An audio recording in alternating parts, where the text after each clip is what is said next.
Hi everyone.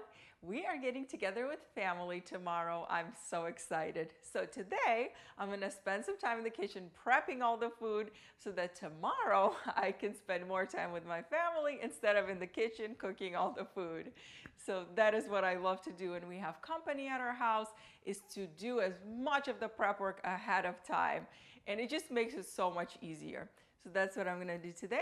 And I decided I'll bring you along with me so you can see the prep work and see the menu come together. Before we get started, I thought I would share the menu with you. So I'm going to make barbecue pulled chicken in the slow cooker. That's going to be the main course. Today I'm going to marinate the chicken in a homemade Italian dressing. It's so delicious. And then tomorrow morning, all I have to do is put it in the slow cooker and it's gonna cook for a few hours. It's gonna be delicious.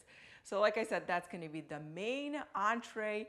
And then I'm going to serve that with some flour tortillas, and I'll make a bunch of delicious toppings so that everybody has lots of choices. For the side dishes, we're having baby potatoes. I'm just gonna cook them very simply and serve them with some melted butter and fresh herbs, and also corn on the cob. That is a favorite in my family. It always gets demolished, especially by all the kids.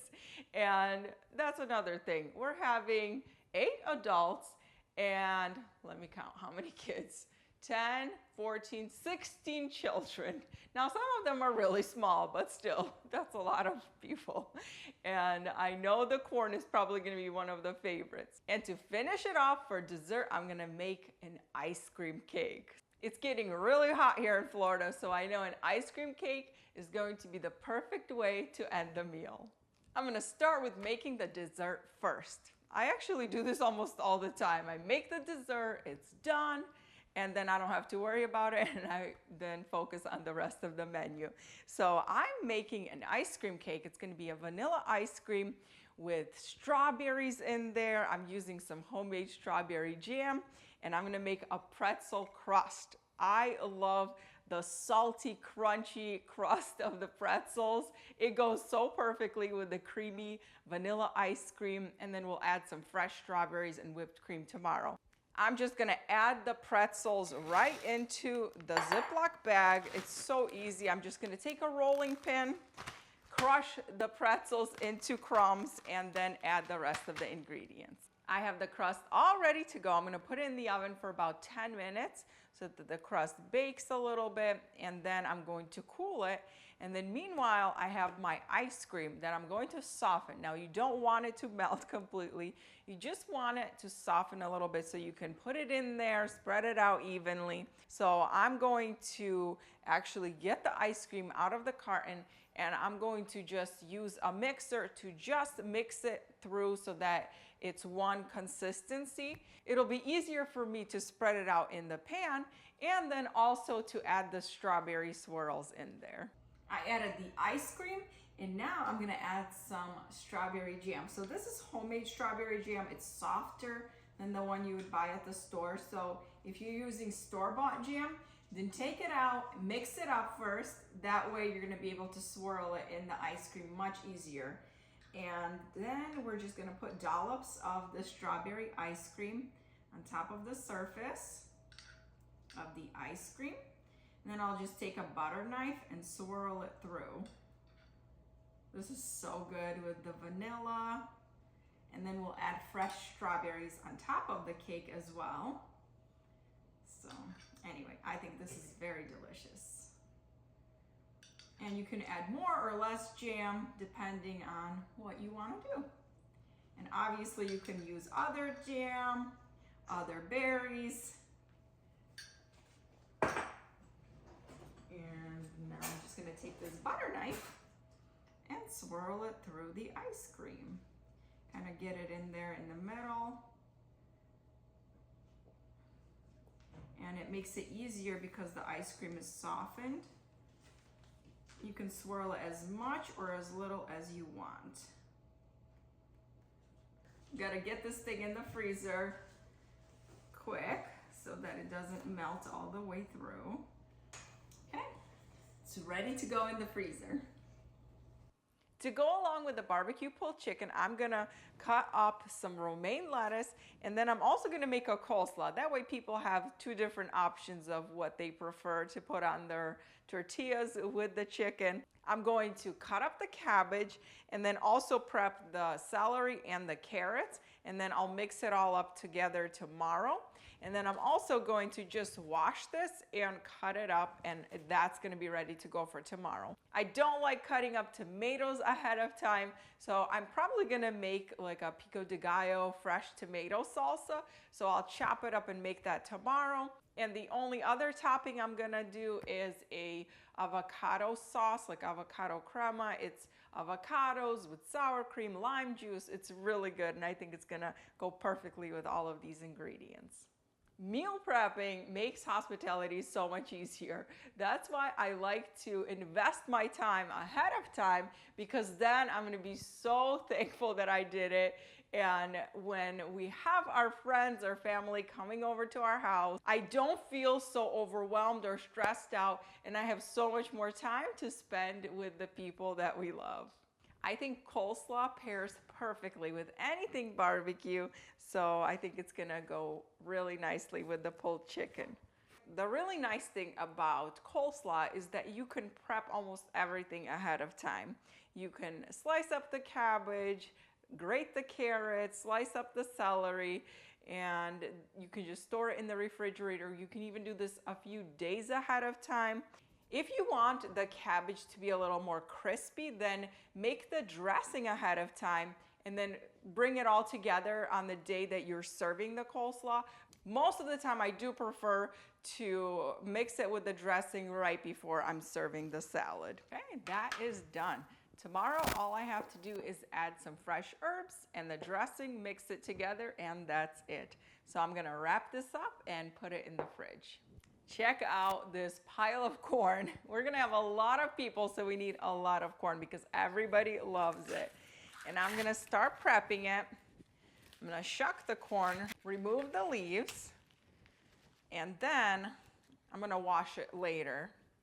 But I'm going to cut the corn in half because we have a lot of little kids, so it's just easier for them to eat it, and that way we don't have too much wasted corn, if you know what I mean. Plus, it's gonna fit into the pot much better. So that's all that I'm gonna do. Remove all of the leaves. They're called something else, I can't remember right now. But anyway, remove that, and then I'm going to cut them all in half, and this is gonna be perfect for serving to a big family. Sometimes we do the corn on the grill, but since we're not grilling anything, I'm not going to do the grilled corn tomorrow. We're just going to boil it or steam it in a big pot since we're doing so much.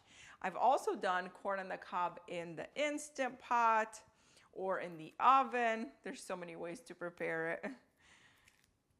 But I think this way is going to be easier because I'm gonna get my giant pot and just cook all the corn at once. And once I'm done prepping all the corn, then I'm gonna go ahead and wash all of it at the same time. And that's why I'm not even being too careful about removing all the corn silks. It's all gonna come out in the water after I'm done with it. So that's it. It's really simple, but it does take a little bit of time because we're making so much of the corn. But other than that, this is a really simple job, and I'm actually gonna call my kids and have them help me because they love doing this job. This is kind of fun. Lastly, I'm gonna marinate the chicken. So I have some boneless, skinless chicken thighs in here. I actually prepped these last night when my boys went to bed, and I just bought a bunch of chicken thighs with the bone in and the skin in, and I removed it, cleaned them out, because one of my pet peeves is not very well cleaned and trimmed chicken, so I really like to do it myself so I can get it perfectly the way I like it. So anyway, it's all done, and all I'm gonna do is I'm going to make my own homemade Italian dressing of sorts. So what I have here is some olive oil. I'm gonna add some red wine vinegar to it, season it with salt and pepper. I'm gonna also add a little bit of sugar to the dressing. I'm also gonna add some dry herbs, so Italian seasoning for Italian dressing, of course. And then I'm gonna add some shallots. I already chopped them up, some fresh garlic, some parsley. Oh, and I also have some thyme that I forgot to get out, and some Parmesan cheese. I'm gonna whisk that all together.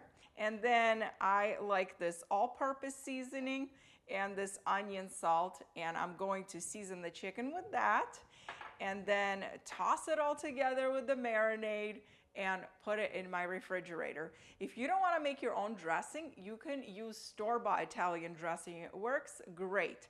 This chicken is just a perfect staple recipe to have. Because I use it in so many different ways, I always like to at least double the recipe.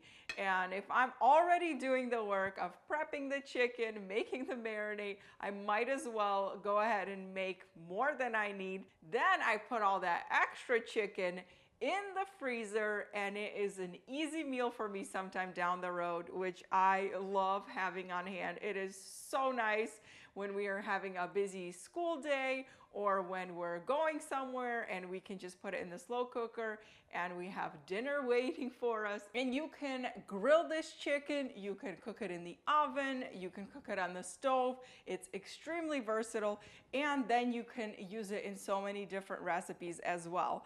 We're gonna serve this tomorrow on some tortillas and then load it up with lots of delicious toppings.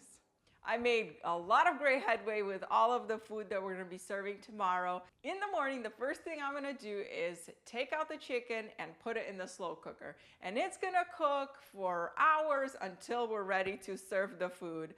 I'm gonna add the barbecue sauce at the end, shred the chicken, and it is ready to go. This recipe is so delicious if you want to make chicken sandwiches. Do the exact same thing, add the barbecue sauce, shred the chicken, and then put it on a brioche bun with some coleslaw, some pickles. Oh, so delicious.